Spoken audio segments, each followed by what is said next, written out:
Uno de ellos es el doctor Adolfo Antonio Iriarte Giannicelli, titular del Juzgado de Cobros a Premios del Centro Judicial de Concepción. Doctor, ¿cómo le va? Buenos días. Martín Sémora lo saluda. ¿Cómo le va, Martín? Muchas gracias. Y Chantal también, los saludo a ambos. Buen ¿no? día. Y muchas gracias, buen día, muchas gracias por visualizar este tipo de sentencias que creo que son, no porque quien les habla la trabajó, ¿no? Es mi trabajo, sino que surge en un juzgado que habitualmente este tipo de cuestiones no se tratan o no son visualizadas, creo que es la palabra, ¿no? Bien, empecemos a pasar en limpio, doctor, para que la gente entienda de qué caso estamos hablando. Bien, ¿qué quiere que le cuente un poco el relato de los hechos del caso? Exactamente. Bien, esta es la segunda sentencia que saca en ese sentido, que trabajamos, frente a, usted piense que existe lo que la Corte Interamericana de Derechos Humanos llama categoría sospechosa, o podríamos decir, cuando a uno le llama la atención, ¿no? La causa.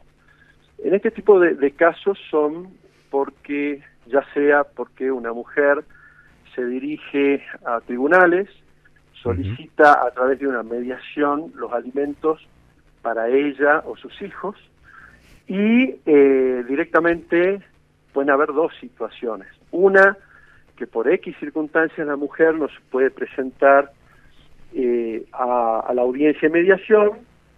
La ley establece que si no se presenta tiene una multa. Sí. Y en el caso que la parte requerida, que sería el hombre, en este caso, que le requieren los alimentos, ya sea para la mujer o para sus niños, niñas o menores o adolescentes en definitiva, también, ¿no? Entonces, si no se presenta, estaría incumpliendo con la manda judicial de presentarse y también nacería una multa. Entonces, este es el contexto, ¿no? Tenemos las dos miradas. En este segundo caso, nos referimos a la segunda cuestión, ¿no? Está a este hombre que no fue a la audiencia de mediación, que después no se presenta al juicio de alimentos y que como resultado de no presentarse en la audiencia de mediación, nace una multa que después le ejecuta el centro de mediación a través de los fiscales civiles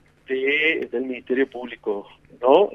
Respectivo, y avanza un juicio de ejecución, ¿no? de esa multa.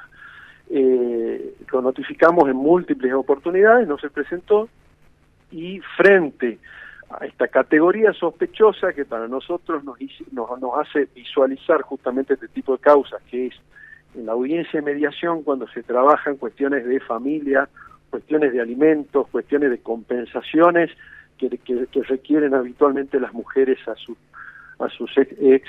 digamos, parejas o dentro, digamos, de un proceso de divorcio, previo al divorcio, que en definitiva, donde los alimentos, las cuestiones económicas se transitan por una audiencia de mediación obligatoria previa, y bueno, ahí se ejecuta, y nosotros vimos que podría haber una cuestión de género muy fuerte, vinculada con no presentarse a una audiencia, y que esto podría representar digamos, dentro de la visualización, violencia económica.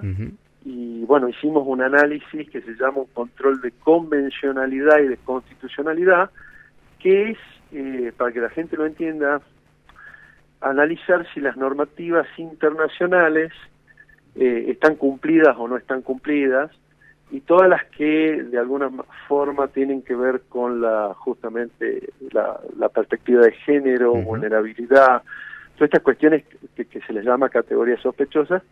Y bueno, después de hacer un análisis, de ver si se había presentado en el juicio de alimentos, que transitaba en el foro de familia, analizar ciertas cuestiones vinculadas con la causa también, y el análisis justamente de la jurisprudencia internacional de derechos humanos, derechos fundamentales, la legislación vinculada que vincula al tema de violencia y la protección de la mujer, niños, niñas, adolescentes, etcétera.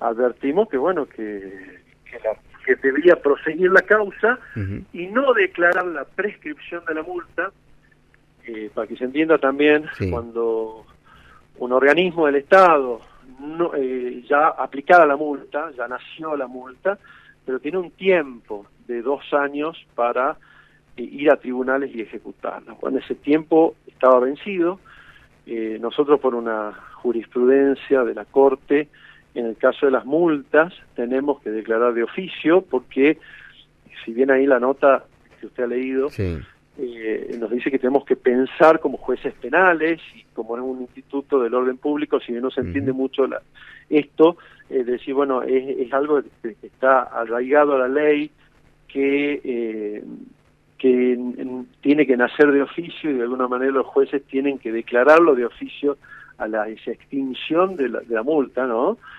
Bueno, ahí yo me aparto de esa jurisprudencia y digo que después de un análisis que hicimos bien motivado, llegamos a la conclusión que en este caso particular los derechos humanos, los derechos de las mujeres, los derechos del caso justamente, y la visualización de este tipo de violencia me impedía declarar la prescripción de la causa. Ahora, con lo cual debería seguir adelante. Bueno, esto es un poco el caso, no sé si se entendió bien. Sí, quedó claro. Doctor, lo importante de esto, para destacar, porque por supuesto toda acción judicial puede marcar jurisprudencia, que este tipo de casos, a ver si uno le pregunta a cualquiera en la audiencia, seguramente conoce a alguien que le pasó esta situación, estar en el lado de la demandante, ¿no? Y que no se presentan, no quieren hacerse cargo de la cuota alimentaria, no van a la mediación, no van a los juicios. Y queda claro aquí que este desinterés por la parte responsable parental es una forma de violencia de género, porque es una violencia económica. Sí, eso lo definimos justamente.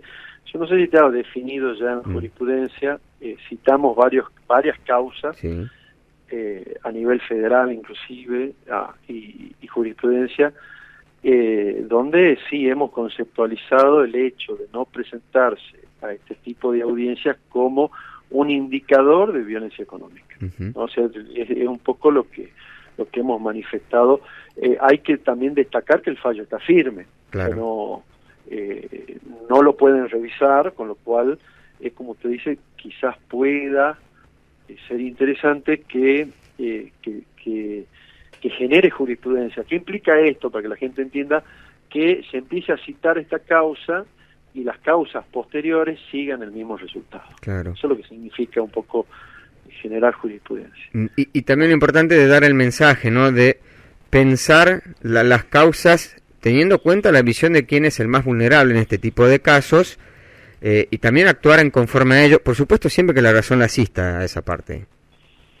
No, seguro, o sea, esto no es matemático, esto lo tiene que saber la audiencia, y hay que ver, depende del caso, y hay que motivarlo de acuerdo a las pruebas que las partes arriman al proceso, y de las pruebas que de alguna manera también de oficio los jueces y juezas pueden justamente llevar al proceso, ¿no?